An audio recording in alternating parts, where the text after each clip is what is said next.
High humans and welcome back to humanities. आज की ये वीडियो बहुत ज़्यादा इंपॉर्टेंट है because we'll be covering the most important topics for class 12th political science. तो शुरू कर रहे हैं हम कंटेम्प्रेरी वर्ल्ड पॉलिटिक्स से। चैप्टर नंबर 1 है एंड ऑफ बाइपोलैरिटी। जैसे जैसे मैं टॉपिक्स मार्क करते जाऊँ आप भी कहीं पे नोट डाउन कर लें या फिर अपनी एनसीईआरटी में मार्क कर लें। ठीक है जी, this is the brand new NCERT. पुरानी एनसीईआरटी ये है, इसमें चैप्टर 2 है एंड ऑफ बाइपोलैरिटी। ये पूरी मेरी बुक जो है आपको पता ही है, यहाँ से हमने पढ़ाई भर चुकी है, तो हम न्यू बुक में सब कुछ मार्क करेंगे। ये सारे ही टॉपिक्स इंपॉर्टेंट है for your boards as well as your pre boards. मतलब कि पास्ट ईयर क्वेश्चंस के ट्रेंड्स के अकॉर्डिंग यहीं से हमेशा जो है क्वेश्चंस बनते हैं। तो चलिए शुरू करते हैं। सबसे पहले है what was the Soviet system. अब यहाँ पे सीधा सीधा एक क्वेश्चन आ जाता है कि सोवियत सिस्टम क्या था। तो क्योंकि ये सबसे पहला चैप्टर है और सबसे इंपॉर्टेंट है तो इसमें मोस्टली सब कुछ ही इंपॉर्टेंट है। ठीक है, तो पहले तो what was the Soviet system, इसमें आप ब्रीफली यहाँ से पॉइंटर्स बना के बता देंगे। लेकिन इसका जो सबसे इंपॉर्टेंट टॉपिक है वो ये है drawbacks of Soviet system, that the Soviet system became very bureaucratic and authoritarian making life difficult for its citizens. Explain. तो यहां से जो सारे नेगेटिव्स हैं, ड्रॉबैक्स हैं, वो शुरू हो जाता है। This is very important. ये पूरा आपका पैराग्राफ जो है, ठीक है जी, यहां से लेके यहां तक इस पे आ जाता है। So this is the most important part. यहां मैं हाईलाइट कर देती हूं, आप भी कर लीजिए। नेक्स्ट चलते हैं गोर्बाचेव एंड डिसइंटीग्रेशन। ये बेसिकली बताया गया कि डिसइंटीग्रेशन कैसे कैसे हुआ, इंपॉर्टेंट है। बट सबसे इंपॉर्टेंट क्वेश्चंस के पर्सपेक्टिव से है कि why did the disintegration happen, what were the reasons. तो व्हाई का मतलब है रीजंस, क्यों ऐसा हुआ कि सोवियत यूनियन डिसइंटीग्रेट हुआ। ठीक है जी, तो इसमें 1 by 1 यहाँ पे आपको रीजंस गिवन है, इसके आप पॉइंटर्स बना लेंगे तो बहुत ज्यादा सही रहेगा। So this is very important that why did the Soviet union disintegrate. ठीक है जी, पहला हमने क्या देखा कि ड्रॉबैक्स ऑफ सोवियत सिस्टम, फिर रीजंस ऑफ डिसइंटीग्रेशन। ठीक है, आगे चलते हैं। अब आता है कॉन्सिक्वेंसेस ऑफ डिसइंटीग्रेशन। बहुत जरूरी, या तो रीजंस पूछ लेंगे या कॉन्सिक्वेंसेस। कॉन्सिक्वेंसेस क्या है कि डिसइंटीग्रेशन के बाद रिजल्ट क्या था। पहले रीजन है फिर रिजल्ट है, तो कंफ्यूजन बिल्कुल भी क्रिएट नहीं करनी है, right. So consequences of disintegration very important. 1 by 1 आपको 4 डिसइंटीग्रेशन के पॉइंट्स दे दिए हैं। सबसे इंपॉर्टेंट लॉन्ग मार्कर का आपका टॉपिक आ जाता है शॉक थेरेपी। शॉक थेरेपी होती क्या है ये पूरा आपको यहाँ पे एक्सप्लेन किया हुआ है, मीनिंग। ठीक है जी, मीनिंग जो है आपको फर्स्ट पैराग्राफ में मिल जाएगा। बहुत फेवरेट टॉपिक है, तो शॉक थेरेपी तो सभी करके जाएंगे। ठीक है जी, what was the shock therapy and यहाँ पे कॉन्सिक्वेंसेस ऑफ शॉक थेरेपी, दोनों फेवरेट हैं आपके। ठीक है, सीबीएसई के फेवरेट क्वेश्चंस है कि शॉक थेरेपी के बाद क्या हुआ, रिजल्ट क्या था। ठीक है, उसके आफ्टर इफेक्ट्स क्या थे। सबसे इंपॉर्टेंट अगर मैं कहूँ तो कॉन्सिक्वेंसेस है, even more than the meaning of shock therapy. ठीक है जी, तो ये पूरा आपके पॉइंटर्स इसमें आ जाते हैं। Perfect. Tensions and conflicts not important, CUET के लिए इंपॉर्टेंट है, एमसीक्यूज पर्सपेक्टिव से इसमें घुमाया जाता है, तो यहाँ आप एमसीक्यू लिखते हैं, राइट। फिर उसके बाद India and post communist countries, बहुत ही ज्यादा बेसिक ओवरव्यू है, कुछ भी इंपॉर्टेंट नहीं है। आगे चलते हैं चैप्टर नंबर 2 पे। कंटेम्प्रेरी सेंटर्स ऑफ पावर, जिसको पहले ऑल्टरनेटिव सेंटर्स ऑफ पावर बोला गया या फिर न्यू सेंटर्स ऑफ पावर बोला गया। इसमें हम पहले यूरोपियन यूनियन के बारे में बात करें। 2 क्वेश्चंस बनते हैं। सबसे पहला क्वेश्चन है आपका, The European Union has evolved over time from an economic union to an increasingly political one. Explain कि कैसे ये economic union से एक political union में बदल रहा है। तो इसमें आपके शॉर्ट ही आंसर आता है, ये पॉइंटर्स बता देंगे कि पहले जो जो है आपका constitution, flag, founding date, currency, etcetera etcetera. ठीक है जी, उसके बाद सेकंड फेवरेट आपका जो सीबीएसई का क्वेश्चन है वो ये रहा, that the EU has economic, political and diplomatic and military influence. Explain. ये यूरोपियन यूनियन की पावर, इन्फ्लुएंस की बात हो रही है, तीनों सब हेडिंग्स में आप बता देंगे, राइट। तो इस लाइन के बाद से यहां से आपका आंसर शुरू हो जाता है अंडर दी स्पेसिफिक हेड्स, जिसमें आपका आ गया सबसे पहले economic, second political and diplomatic and third military. ठीक है, कैसे पावरफुल है वो बता देंगे। केवल ये 2 क्वेश्चन बनते हैं ईयू से, राइट। उसके बाद आसियान पे आ जाए या Asian, what ever you call it.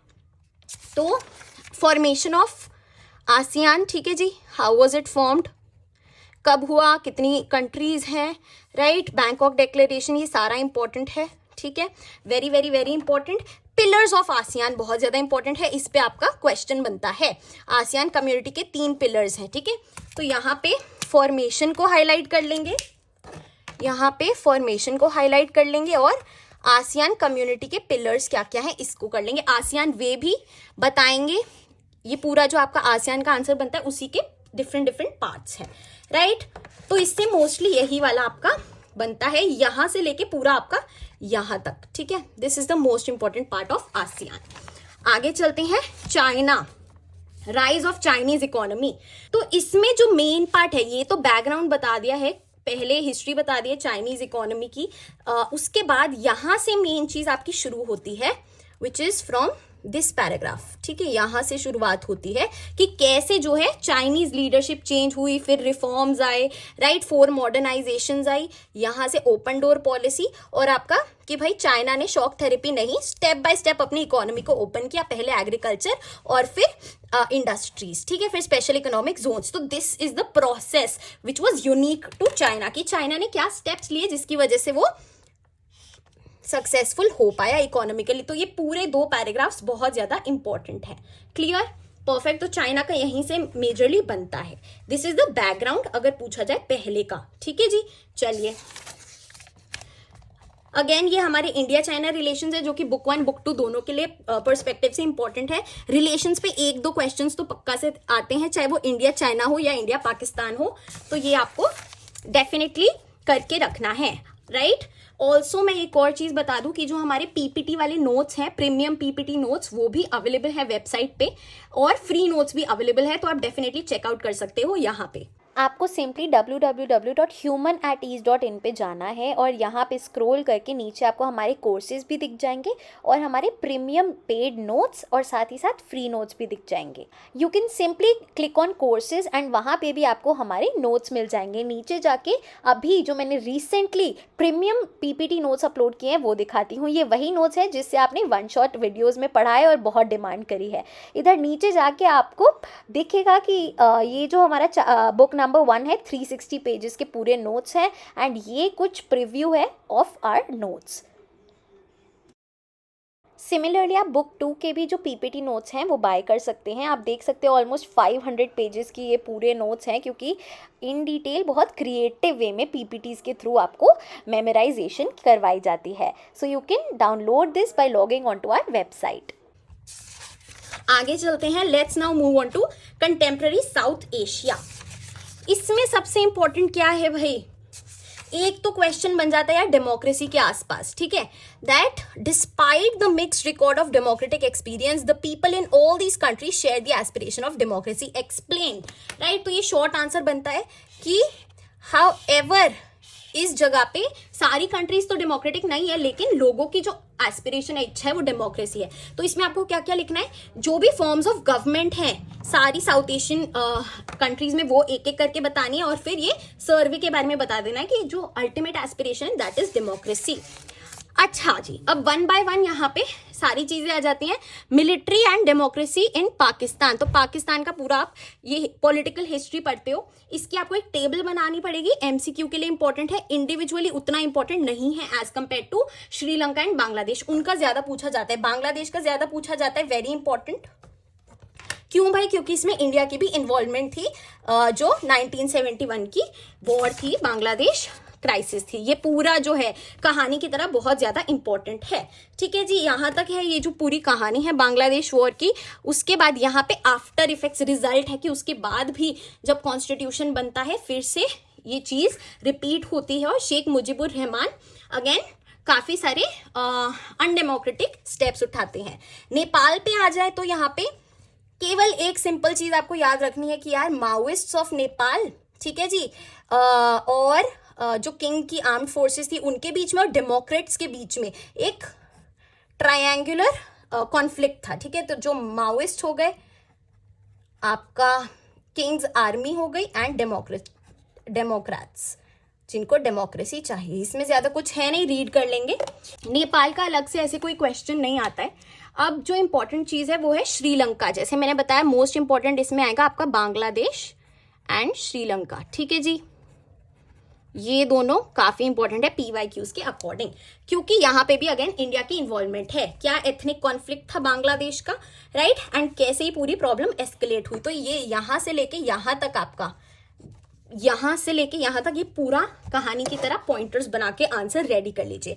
फिर आ गया इंडिया पाकिस्तान कॉन्फ्लिक्ट्स। मैंने बताया था इंडिया चाइना और इंडिया पाकिस्तान दोनों इंपॉर्टेंट है, नोट से भी रेफर कर सकते हो, राइट।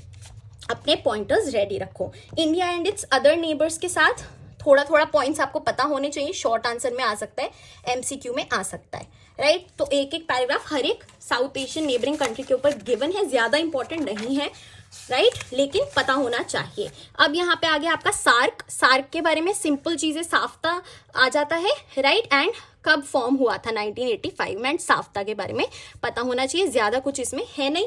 डिटेल में पढ़ेंगे फॉर एमसीक्यू पर्सपेक्टिव, तो यहाँ पे थोड़ा सा इंपॉर्टेंट हो जाता है कि कौन कौन से जो है एक्सटर्नल पावर्स है, चाइना और यूएस, इनकी बात हो रही है। देखो रीडिंग तो सब कुछ मेजर मेजर है ही, बट मैं ये क्वेश्चंस एंड आंसर्स के पर्सपेक्टिव से आपको बता रही हूँ।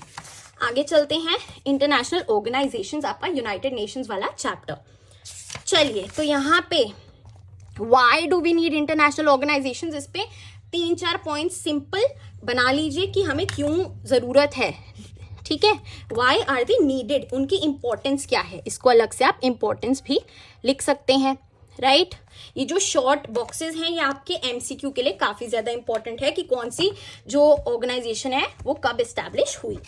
आगे चलते हैं, एवोल्यूशन ऑफ यूएन, पहले क्या था, लीग ऑफ नेशंस था, राइट। फिर 1945 में यूनाइटेड नेशंस एस्टैब्लिश हुआ, ये पता होना चाहिए। सबसे इंपॉर्टेंट चीज है ये वाला आपका बॉक्स की मेन जो 6 ऑर्गन्स हैं वो क्या क्या हैं, ठीक है। इसमें अब इन डिटेल ये व्हाइट बॉक्सेस में नहीं घुसना है, हमारे किसी काम का नहीं है, लेकिन ओवरव्यू आपको सिक्योरिटी काउंसिल, जनरल असेंबली, इन सब के बारे में पता होना चाहिए। अब बेसिकली इस पूरे चैप्टर में ये बताया गया है कि हमें 2 तरीके के रिफॉर्म्स की जरूरत है। एक तो है स्ट्रक्चर्स और प्रोसेसेस का रिफॉर्म्स, और एक है ज्यूरिसडिक्शन में और चीजें डालने का रिफॉर्म। तो ये दोनों रिफॉर्म आपको पता होने चाहिए, राइट। तो यहां से सबसे इंपॉर्टेंट चीज आपका क्वेश्चन आंसर का शुरू हो जाता है, which is your reform of structures and processes. यहां से लेके यहां तक सबसे इंपॉर्टेंट क्या है, ये criteria, very very very important. केवल ये कर जाओ अगर टाइम नहीं है तो, ठीक है। That what was the criteria which was proposed for new permanent and non permanent members in United Nation Security council. तो ये क्राइटेरिया है, पूरा रट जाओ। और इसमें क्या ऐड कर देंगे कि इंडिया कैसे कैंडिडेट है और how do you support India as a India's candidature as a permanent member, उसमें आप जस्टिफाई कर दोगे ये सारा। Very very very very very important. Jurisdiction of the UN, another important topic, ठीक है। उतना ज्यादा ये नहीं पूछा जाता है एज कंपेयर टू योर आपका जो स्ट्रक्चर्स और प्रोसेसेस का रिफॉर्म है। इसमें आपको एक और चीज जो याद रखनी है यार, कि ये जो स्ट्रक्चर है सिक्योरिटी काउंसिल का, ये वाला पैराग्राफ, यूएन सिक्योरिटी काउंसिल का स्ट्रक्चर क्या है, 10 non permanent and 5 permanent members. So this is very very very important, ठीक है। ये हमने देख लिया, परफेक्ट। ये इंडिया और यूएन रिफॉर्म्स, इसमें जैसे मैंने आपको बताया मेन चीज यही है कि India as a candidate of permanent membership in United Nation Security Council, ठीक है जी, परफेक्ट। क्या यूएन जो है यूएसए को बैलेंस कर सकता है, हाँ या ना? The answer is no. इस पे भी केवल स्टडी कर लो, रीड कर लो, काफी रहेगा। चलिए सिक्योरिटी वाले चैप्टर पे आ जाते हैं। Security in the contemporary world. Security का मतलब क्या है भाई, जो कोर वैल्यूज को एंडेंजर करे। एक तो मीनिंग पता होना चाहिए ताकि इंट्रोडक्शन में आप डाल दो। मेन चीज इसकी क्या है, ट्रेडिशनल और नॉन ट्रेडिशनल नोशंस। ट्रेडिशनल में 2 हैं, एक्सटर्नल और इंटरनल। एक्सटर्नल यानी कि बाहर से थ्रेट आ रहा है, बाहर से मिलिट्री वायलेंस आ रहा है, राइट। तो ट्रेडिशनल बहुत इंपॉर्टेंट है, ठीक है।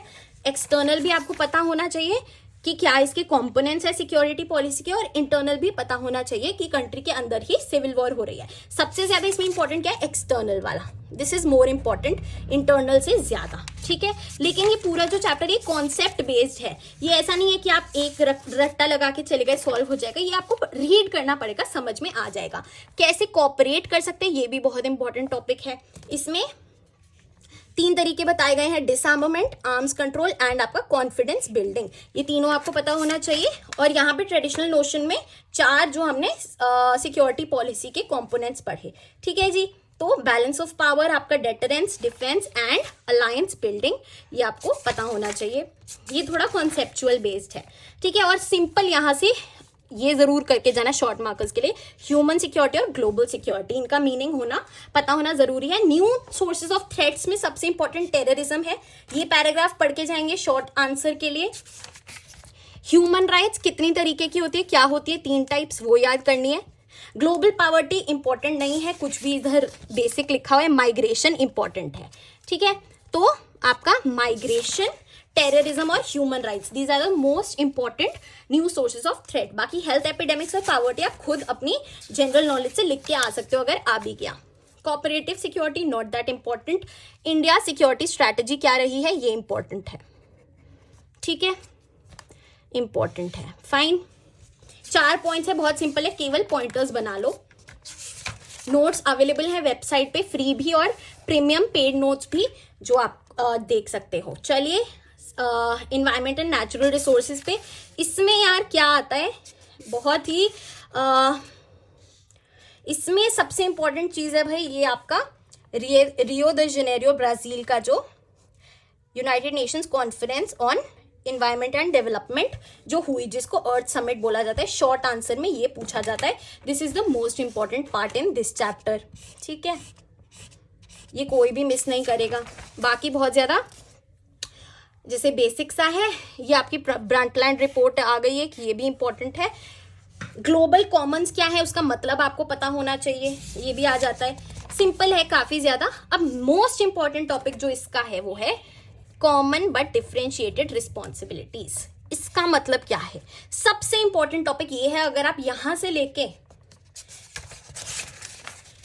यहां से लेके यहां तक आपका पेज नंबर 86 और 87 इसका केवल रीड कर लो तो समझो आपके डन है ये चैप्टर, ठीक है। तो इसमें बेसिकली आपका रियो डेक्लेरेशन अर्थ समिट के बारे में ही बताया गया है, कैसे जो डेवलप्ड कंट्रीज है वो ज्यादा रिस्पॉन्सिबल है इन्वायरमेंटल डिग्रेडेशन के लिए, क्योटो प्रोटोकॉल, ठीक है। और ये UNFCCC की आपकी जो स्टैट्स हैं, ठीक है। ये 3 इंपॉर्टेंट हैं बहुत ज्यादा, common but differentiated responsibilities, this is the most important part. India का क्या स्टैंड है, अगेन ये बेसिक सा है, इतना कुछ इंपॉर्टेंट नहीं है इसमें। आगे चलते हैं, indigenous people and their rights भी काफी इंपॉर्टेंट है इसके अंदर, ठीक है। सो जरूर से रीड करके जाना। मोस्ट इंपॉर्टेंट टॉपिक्स में ये 2 टॉपिक्स हैं जो मैं बोलूंगी, करके जाना है। Talking about our last chapter which is globalisation, इसमें क्या है, इसमें अगेन ये थोड़ा सा ना कॉन्सेप्चुअल है, मीनिंग ऑफ ग्लोबलाइजेशन पता होना चाहिए, ग्लोबलाइजेशन है क्या, तो ये वाला पैराग्राफ आपको बताएगा, ठीक है, कि globalisation is a concept which deals with flows. किस किस चीज का फ्लो है, कैपिटल का, कमोडिटीज का, पीपल का, है ना, और आइडियाज का। आगे चलते हैं, ग्लोबलाइजेशन की वजह क्या है यार, अब ये बहुत बेसिक सा है, केवल रीडिंग कर लेना है ना। टेक्नोलॉजी हो गई वजह, है ना, कम्युनिकेशन ज्यादा हो रहा है, ये हो गया वजह। अब इसके सबसे इंपॉर्टेंट चीज है कॉन्सिक्वेंसेस। कॉन्सिक्वेंसेस कौन से भाई, पॉलिटिकल कॉन्सिक्वेंसेस क्या है, इकोनॉमिक कॉन्सिक्वेंसेस क्या है, राइट, एंड कल्चरल कॉन्सिक्वेंसेस क्या है। और कल्चरल कॉन्सिक्वेंसेस में होमोजेनाइजेशन और हेट्रोजेनाइजेशन, ये फेवरेट टर्म्स है, कल्चरल होमोजेनाइजेशन और कल्चरल हेट्रोजेनाइजेशन, ये दोनों आप करके जाएंगे क्योंकि इसमें यही सबसे इंपॉर्टेंट है, ठीक है। ये रहा कल्चरल हेट्रोजेनाइजेशन, तो क्या मीनिंग जान लिया और फिर कॉन्सिक्वेंसेस कर लिए, तीनों, पॉलिटिकल, इकोनॉमिक और कल्चरल, एंड फिर रेजिस्टेंस टू ग्लोबलाइजेशन कैसे हो रहा है और इंडिया का क्या स्टैंड है, ये केवल रीड कर लेना, उतना काफी है। मेन इसमें क्या है यार, मेन चीज है इसमें आपके कॉन्सिक्वेंसेस, और उसमें भी सबसे ज्यादा इंपॉर्टेंट है कल्चरल कॉन्सिक्वेंस, जिसमें आपका cultural homogenisation and cultural heterogenisation आ जाता है। क्लियर है, these are the most important topics. अब चलते हैं बुक नंबर 2 पे। ये पूरी ही बुक बहुत ज़्यादा इंपॉर्टेंट है यार, तो ये मत कहना दीदी आपने तो सब कुछ ही इंपॉर्टेंट बता दिया है, फिर भी मैं कोशिश करती हूँ काफ़ी ज़्यादा नैरो डाउन करने की। कॉन्सेप्चुअल बेस्ड है ये, कहानी की तरह आपको शुरुआत से एंड तक सब कुछ समझना पड़ेगा, एक भी टॉपिक स्किप करोगे तो दिक्कत आ जाएगी। मैं ये लॉन्ग रन के लिए कह रही हूँ, प्री बोर्ड्स के लिए, मोस्ट इंपॉर्टेंट क्वेश्चंस के लिए बिल्कुल रेफर कर सकते हो, शॉर्टकट ले सकते हो, बट एट द एंड ये पूरी बुक ही आपको कवर करनी होगी।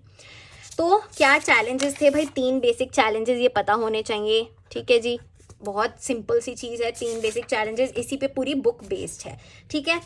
आगे चलते हैं, पार्टीशन का प्रोसेस क्या था, व्हाट वाज फाइनलाइज्ड कि पार्टीशन किस तरीके से होगा। ये जो भी सब हेडिंग्स है ना, ये पूरे फर्स्ट चैप्टर की सबसे इंपॉर्टेंट है, कोई भी क्वेश्चन इस पे उठा के आ जाता है। जो फेवरेट क्वेश्चन है वो है कॉन्सिक्वेंसेस क्या थे पार्टीशन के, पार्टीशन जब हुआ तो क्या क्या फेस करना पड़ा, राइट। तो इसमें आप पूरे अपने पॉइंटर्स बना लेंगे भाई, मास किलिंग्स, ये सारा जो कॉन्सेंट्रेशन कैंप्स एक्सेट्रा, पूरा आप पॉइंट्स बनाएंगे इस वाले पैराग्राफ से, ठीक है। तो पहला जो सबसे इंपॉर्टेंट टॉपिक है इसका वो है consequences of partition, most important. आगे चलते हैं, प्रिंसली स्टेट्स की प्रॉब्लम, ठीक है। तो इसमें एक शॉर्ट वाला आ जाता है कि भाई ये प्रिंसली स्टेट्स क्या थी, है ना, एंड ब्रिटिश इंडियन प्रोविंसेस और प्रिंसली स्टेट्स में डिफरेंस क्या है, क्लियर, ये बहुत जरूरी है। व्हाट वाज ब्रिटिश सुजरेनिटी या फिर ब्रिटिश सुप्रीमेसी, ये भी शॉर्ट आंसर में आ जाता है, पैरामाउंसी जिसे हम कहते हैं। गवर्नमेंट की क्या अप्रोच थी, इधर आपका आ जाता है रोल ऑफ सरदार वल्लभ भाई पटेल, तो ये भी इंपॉर्टेंट है शॉर्ट मार्कर के लिए। अब हैदराबाद का स्पेशल केस स्टडी बहुत ज़्यादा इंपॉर्टेंट है प्रिंसली स्टेट के इंटीग्रेशन में। इधर से एक एमसीक्यू बनता है मणिपुर में आपका कि पहले जो यूनिवर्सल एडल्ट फ्रेंचाइजी के हिसाब से उस पे बेस्ड जो पहली बार इंडिया में इलेक्शंस हुए थे वो कहाँ हुए थे, मणिपुर में हुए थे। एमसीक्यू पर्सपेक्टिव से इंपॉर्टेंट है। एंड महाराजा का नाम वगैरह ये सब यार एमसीक्यू के लिए सुपर इंपॉर्टेंट है। Reorganisation of states again very important, the Vishal Andhra movement, ठीक है। ये पूरा ही काफी ज्यादा इंपॉर्टेंट है, ये पूरा ही चैप्टर बहुत इंपॉर्टेंट है, कुछ भी स्किप नहीं कर सकते। और ये बॉक्स तो गलती से भी मत कर देना, एक एक एमसीक्यू यहाँ से उठ के आ जाता है क्योंकि इसमें ईयर्स गिवन है कि कब कौन सी स्टेट जो है उसको स्टेटहुड मिली, ठीक है, perfect. Era of one party dominance, इसमें जो सबसे इंपॉर्टेंट चीज है भाई कि इलेक्शंस को होल्ड करना जितना इजी लग रहा था उतना था नहीं। So what were the problems which were associated with it, ये वाला पैराग्राफ कई बार इस पे जो है क्वेश्चन आता है, ठीक है। So but the election commission discovered that it was not going to be an easy task to hold a free and fair election in India. तो ये सारी इधर प्रॉब्लम्स लिस्टेड है, इसके आप पॉइंट्स बनाएंगे that what were the difficulties faced. आगे चलते हैं, Congress dominance in first 3 general elections, इसके रीजंस क्या थे, What led to the Congress's dominance? What were the reasons? तो इसमें आपका आ जाएगा भाई Jawaharlal Nehru, right, who was a public figure, उनको कांग्रेस के पास एक लेगेसी थी फ्रीडम स्ट्रगल की, ये सारे पॉइंट्स आप लिखेंगे, जोड़ जोड़ के आपको लिखना पड़ेगा। अब इधर जो सबसे इंपॉर्टेंट चीज आती है, ये जो मैं आंसर कह रही हूँ ये यहाँ से शुरू होता है, राइट, कि What were the reasons of Congress's dominance? इस पैराग्राफ से शुरू होता है और यहाँ तक आता है, तो ये आप आंसर फॉर्म कर लेना, खुद ही फॉर्म करना। मैं यहाँ स्पून फीड करके दे भी दूंगी तो भी आप पढ़ोगे नहीं तो कोई फायदा नहीं रहेगा। हाउएवर नोट्स आप बाय भी कर सकते हैं, प्रीमियम वाले नोट्स, उसमें सब कुछ पीपीटी के हिसाब से बहुत अच्छे से गिवन है, वेबसाइट पे अवेलेबल है। फ्री नोट्स भी देख सकते हो, वो हैंड रिटन वाले वो भी वेबसाइट पे अवेलेबल है डाउनलोड के लिए। अब सबसे इंपॉर्टेंट आ जाता है ये वाला question, explain Congress as a social and ideological coalition. ये बिल्कुल भी मिस मत करना क्योंकि समझना बहुत ज्यादा जरूरी है, सो वेरी इंपॉर्टेंट। एंड साथ ही में ये टॉलरेंस वाला इसी के साथ आता है, इंपॉर्टेंट है, ठीक है, इसी में इंक्लूड कर दोगे, दोनों इंटर रिलेटेड है, बट सबसे इंपॉर्टेंट ये वाला है, Congress as a social and ideological coalition, not that important. आगे चलते हैं, चैप्टर नंबर 3 वैसे ही इतना कट डाउन कर दिया है, तो केवल जो सबसे इंपॉर्टेंट चीज है वो क्या है, फर्स्ट ईयर प्लान, आपका first 5 year plan and second 5 year plan. What was the first 5 year plan, उसमें आपके चीफ इकोनॉमिस्ट आप देख रहे हैं KN राज, इधर PC महारानोबिस, दोनों प्लान्स इनमें से एक तो आएगा ही आएगा क्योंकि बाकी कुछ चैप्टर में अब छोड़ा नहीं है। So first 5 year plan and second 5 year plan बहुत ज्यादा इंपॉर्टेंट है। प्लानिंग कमीशन और ये वाला शॉर्ट आंसर में इंपॉर्टेंट है कि when was planning commission formed, केवल इतना ही है, तो ये दोनों बस कर जाना काफी होगा। आगे चलते हैं, इंडियाज एक्सटर्नल रिलेशन, सबसे important chapter, policy of non alignment केवल रीड कर लो, ऑलरेडी पता होना चाहिए। नेहरूज रोल, अब भाई काफी इंपॉर्टेंट है, व्हाट वाज नेहरूज रोल, ठीक है, सो ये बिल्कुल मिस नहीं करना है, अंडरस्टैंडिंग के लिए भी बहुत क्रूशियल है। दिस इज अगेन आपका नैम आ जाता है, इसमें अब एफ्रो एशियन यूनिटी आ जाती है। MCQ पर्सपेक्टिव के लिए बहुत इंपॉर्टेंट है, क्वेश्चन आंसर के लिए उतना इंपॉर्टेंट नहीं है, तो यहाँ से MCQ इंपॉर्टेंट है, ठीक है। आंसर बेस्ड अगर मैं बात करूँ, सबसे इंपॉर्टेंट है peace and conflict with China. जो पूरी राम गाथा है, जो पूरी कहानी है इंडिया और चाइना के कॉन्फ्लिक्ट की, पूरी यहाँ से शुरू होके आपकी चाइनीज इन्वेजन 1962 तक सबसे ज्यादा इंपॉर्टेंट है। और यहाँ पे एक और क्वेश्चन बनता है कि भाई ये जो साइनो इंडिया वॉर थी, इसका जो इम्पैक्ट था वो कम्युनिस्ट पार्टी ऑफ इंडिया पे कैसे पड़ा, राइट, जो स्प्लिट हुआ, तो यहाँ पे भी एक क्वेश्चन बन जाता है उससे रिलेटेड। ठीक है जी। उसके बाद आ जाता है second important answer, war and peace with Pakistan. जैसे मैंने अभी आपको बुक 1 में बताया ना, इंडिया के रिलेशंस चाइना और पाकिस्तान के साथ दोनों इंपॉर्टेंट है, और दोनों ये आप क्लब करके बना सकते हो बुक 1 एंड बुक 2 से। तो सबसे इंपॉर्टेंट अगर कुछ भी करना है तो चाइना और पाकिस्तान का ये जो इंडिया के साथ इशू है, ये करके जरूर जाना, ये मिस बिल्कुल मत करना। यहाँ से एक ना एक लॉन्ग आंसर तो आता ही आता है। Clear everyone? India's nuclear policy again केवल रीडिंग के लिए, उतनी इंपॉर्टेंट आंसर वाइज नहीं है। ये एमसीक्यू के लिए बहुत इंपॉर्टेंट है, ये सारे फास्ट फॉरवर्ड वाले बॉक्सेस। आगे चलते हैं। Challenges to and restoration of Congress system. क्या चैलेंज आया भाई? नेहरू जी के बाद शास्त्री जी आए, 2 साल बाद फिर इंदिरा गांधी जी आई, राइट। ये पूरा कॉन्सेप्चुअल क्लैरिटी के लिए आपको समझना पड़ेगा। अगर इसमें मैं बात करूं यार कि क्या सबसे इंपॉर्टेंट क्वेश्चन आंसर है, तो एक ये बन जाता है, the year 1967 is considered a landmark year in India's political and electoral history, explain why. ठीक है, तो इसमें जब आप ये सारा रीड करोगे कुछ कुछ पॉइंटर्स बनेंगे जो आप जमा करके बताओगे। फाइन। सबसे इंपॉर्टेंट आ जाता है नॉन कांग्रेसिज्म, कि नॉन कांग्रेसिज्म क्या था और किसने कॉइन किया था, right. So Ram Manohar Lohia strategy of non Congressism, very very very important, बहुत ज्यादा जरूरी है। ठीक है जी। फिर इलेक्टोरल वर्डिक्ट, ये तो आपको पढ़ना ही पड़ेगा सीक्वेंस में जाने के लिए। सबसे इंपॉर्टेंट आ जाता है स्प्लिट इन द कांग्रेस, इस पे बहुत बार क्वेश्चन आता है, ये मैं क्वेश्चन आंसर पर्सपेक्टिव से बता रही हूँ। स्प्लिट इन द कांग्रेस कैसे हुआ, Indira versus the syndicate, favourite है ये, फेवरेट, बहुत ज्यादा इंपॉर्टेंट है। और डिफेक्शन आपका शॉर्ट आंसर में, शॉर्ट आंसर। और कुछ रिसेंट सालों से ना यार कोलिशंस पे बहुत फोकस किया गया है, तो आपका जो लास्ट चैप्टर है ना वो सबसे ज्यादा वेटेज का और सबसे ज्यादा क्रूशियल है। इंदिरा वर्सेस सिंडिकेट में एक सबसे लैंडमार्क इवेंट जो था वो प्रेसिडेंशियल इलेक्शन 1969 के थे, बहुत इंपॉर्टेंट है, बहुत ज्यादा इंपॉर्टेंट। ये 2 चीजें बहुत ज्यादा इंपॉर्टेंट है इस चैप्टर की, राइट। आगे चलते हैं। Crisis of democratic order, most important chapter. Important मैं किस सेंस में बोल रही हूँ यार, कि ये मुश्किल चैप्टर है और इसका हर एक टॉपिक है वो इंपॉर्टेंट है, क्योंकि कहीं से भी उठा के दे देते हैं। ठीक है, क्योंकि थोड़ा सा बड़ा है, हैवी है चैप्टर, आपको चीजें समझनी पड़ेंगी। Gujarat Bihar movements, very important, very very very super important. इसमें ना मोस्टली सारी चीजें इंपॉर्टेंट है। कॉन्फ्लिक्ट विद जुडिशरी पे भी क्वेश्चन आ जाता है, इंपॉर्टेंट है।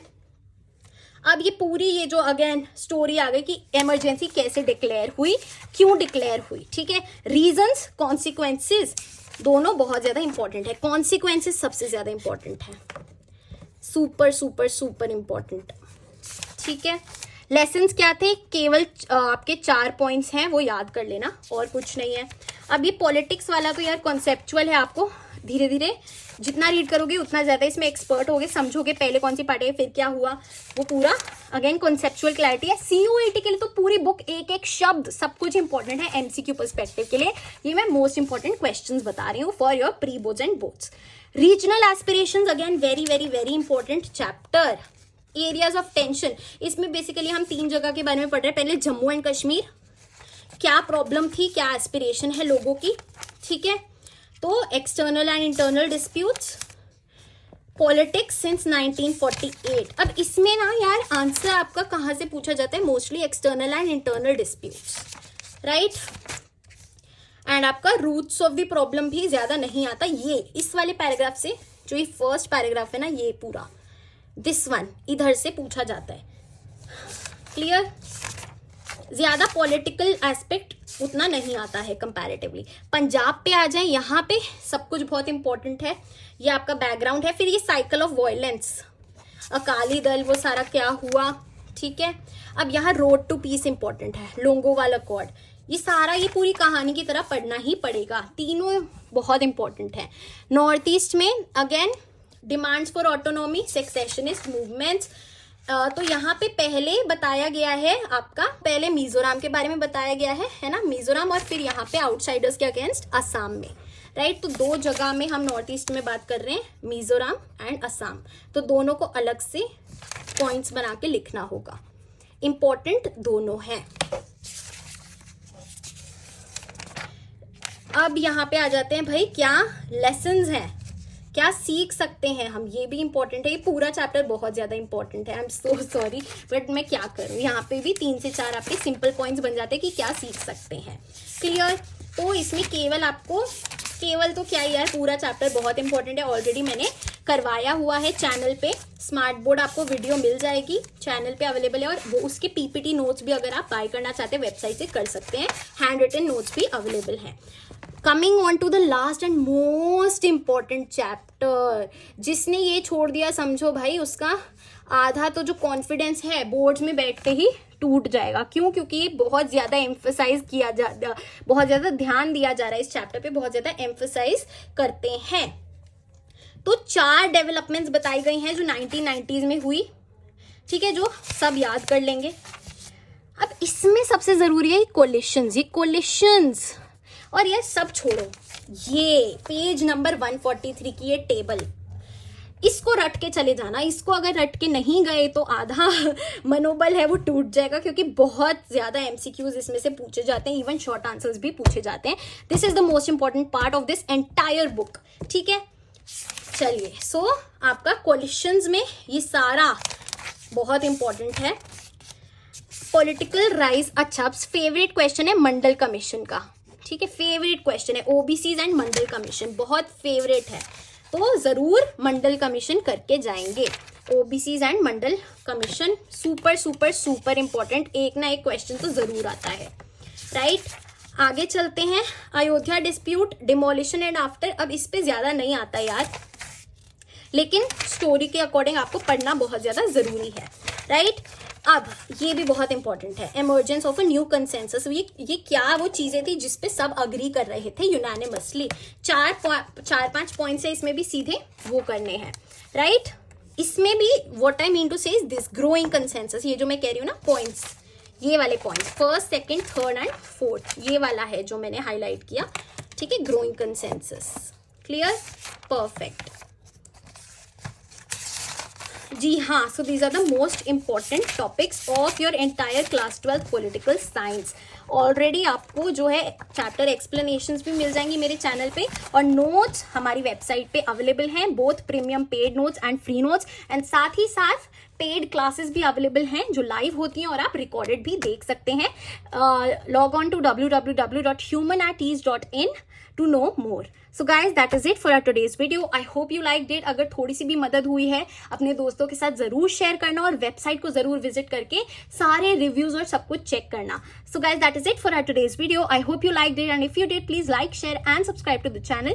You are at Humanities. Happy learning. I'll see you in the next video.